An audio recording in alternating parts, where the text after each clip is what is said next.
So before I did the being profile, I thought I knew, like a knowing, I'm academically skilled. And even before the debrief, I'm like, well, this doesn't work and that doesn't work. And I was full of judgments and assessments and full of just resisting what's possible, like it's really not possible for me, and coming from that space of knowing.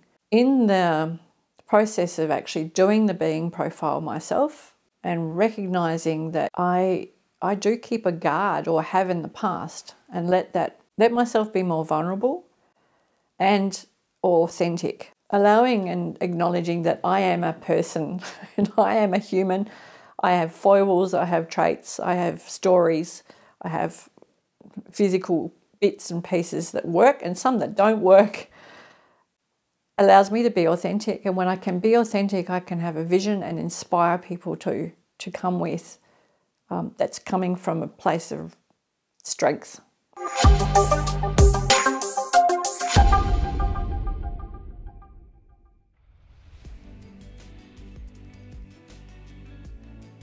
Yeah, my name is Carr, and I am a coach and specialising in leadership coaching. And when I say leadership, I don't mean authority leaders, which I do also coach, but I mean people who are developing their leadership. So there are really clearly three groups of people that I work with. People who are at the emerging or expanding stages of their coaching, of their leadership themselves. So they might be really frustrated with where they're at and not necessarily having any access to getting out of that. The second example is what I call the independents and the creatives.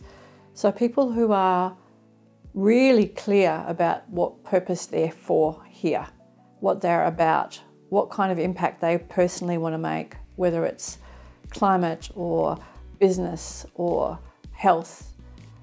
And they may not have access to their way of being underneath that. So they might be thinking conventionally about being at the top of their game. They've already achieved all of that, and they're really branching out into other spheres, like what I call post-conventional, people who are extraordinary thinkers and off the normal beat. And maybe they don't have a team around them, or they don't have access to their own learning and development. They don't see or get an opportunity to actually really deepen what's possible for them. And I have a few people whom I coach in that area. And the last group are people whom I refer to as reflective contributors. So they're toward the end of their career, and they may want to they may want to ask themselves what's next. Really people who give back. They contribute a lot through their mentoring or their coaching of others. And they're not ready to give up. They're not ready yet for the grey nomads. And they also, what do I have that I can really call my authentic self, and how do I contribute that to others? So before I did the being profile, I thought I knew, like a knowing. I'm academically skilled, so I've perfected the knowing over many years. And during the debrief, and even before the debrief, I'm like, well, this doesn't work and that doesn't work. And I was full of judgments and assessments and full of just resisting what's possible, like it's really not possible for me, and coming from that space of knowing. In the process of actually doing the being profile myself and recognizing that, yes, I do keep a guard, or have in the past, and let myself be more vulnerable and authentic. Those were two things for me that really stood out. So in the accreditation process, I did not want to be authentic because I wanted to hide and protect someone else from getting into trouble and all the ways of being that haven't served from the past that I have taken with me. Now, being open and being vulnerable and being really authentic about who I am for myself and for others, who I say I am, and what I do, it just makes it really grounded. So for me, I'm really, really grounded now. One of the ways of being is being vulnerable. And before I did the being profile, I would not be vulnerable. I would just not go there. I would not allow anyone to be vulnerable around me. I would resist it at every point. And now I can see how that's held me back, and the unwillingness to share myself, really. What's happened is I've really had a chance to examine what vulnerability is for me. And when I've looked at it and have taken out what I conflated with shame or anxiety or guilt, I can be and say anything now. And that has given me a far more reliable way of generating trust with people and with myself. Like, this is where I was vulnerable and now it's like this. So yeah, I don't want to cry at the moment, so I'm not going to go there. But it is about allowing and being with and being open to my heart and how much I love and how much compassion I have. How much compassion I have for people, which I've started opening that door where once I would never have gone. With me, when I was not being vulnerable, I was not being connected. I would not allow people into my life. I would not allow people to be with me. So it really removed me, which kept me safe, but doesn't serve.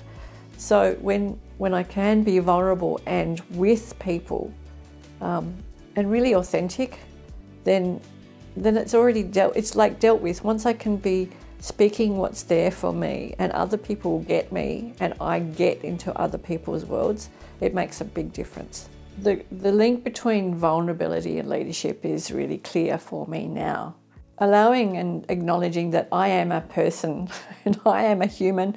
I have foibles, I have traits, I have stories, I have physical bits and pieces that work and some that don't work. Allows me to be authentic, and when I can be authentic, I can have a vision and inspire people to come with that's coming from a place of strength.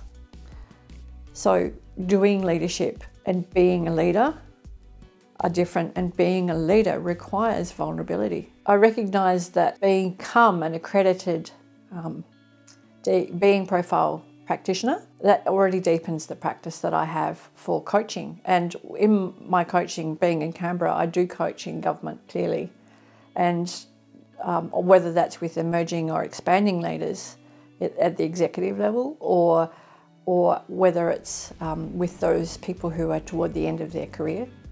But I also work with rural, regional and remote sectors in Australia, and my background in agriculture and environment, aligning with my background in economic development, has me really looking for expanding resilience in rural communities. So that's what I'm up for, and when I see and hear people who are really out to cause something in that area, all I want to do is expand that and work with them toward achieving that. So in the coaching space, one person who I've been coaching right at the beginning could not see a way to break through into a new career. And over the period of the 6 sessions that we worked together, she really got for herself how authentic she is and how extraordinary she is, and her capacity to just bring on the next stage. She just pulls every coaching session to herself and then flies past. Just already in session 3, I think she'd achieved everything she wanted except for one thing, and now she's after that before the end. So like, it's really clear what difference the being profile has made to her, and now what difference the coaching is making in her life. So recently I was speaking to another friend who I had invited to do the being profile, and after a week or 2 or maybe even a month, it became clear that this was something that would be really important to her. I said assertively, just do it. And she did, and it took something, it really took something to be in the space of yes. And when she sat down with me to do the debrief, it was like she wasn't completely herself, who I knew her to be. And by the end of it, she was jumping out of her skin with what was possible for her, because she'd seen a whole new career. She'd seen a whole new opportunity to take the being profile, get the accreditation, and do what she has always loved doing, which is making a difference in rural and regional Australia. I think it was really when she got present to how she can see now what's so clearly what it is that's required, as in there's nothing unclear about it.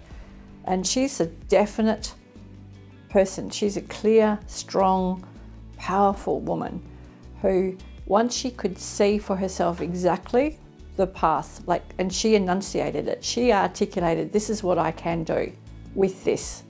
So it was with her assertiveness, with her opportunity to be authentic, so the strength of her vulnerability and standing in, being confident of herself and being authentic with herself. I know her to be someone who can make a massive difference. And it was just joining the dots that she did for herself, that then she saw. Even her business name now takes on a completely new meaning for her in a really profoundly new way. Yeah, so what it has meant to me to be an accredited practitioner is really the credibility and authority that, yes, being accredited actually takes something and I'm able to give something. So it makes a difference. The process of actually really asking people would they like to do the being profile, and then being really quite happy where they get to, and then going the next step to being an accredited practitioner. The rigour and the excellence that Genesis bring to that, and the real reflection on actually coming back to being. Who are you being? What's possible in the being? Like, really nailing that makes everything better in terms of being accredited. And I now am extremely confident, recognise where people's threads of truth, which one person who I coached said it was like a pattern of truth for him.